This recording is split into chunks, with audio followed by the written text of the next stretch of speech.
Event types let you tailor how your AI sales assistant handles each kind of booking you take, so each type of inquiry gets its own greeting and next step.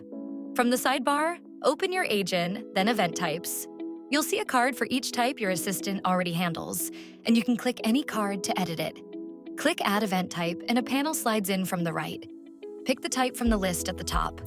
Then write the first email greeting, the opening line your assistant sends when a customer first asks about this type.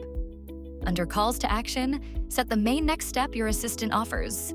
Choose the action, give it a label customers will see, and pick how the meeting happens.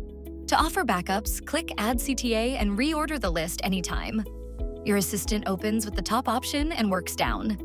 If you only host this type in certain months, tap those months or leave them all blank for year-round.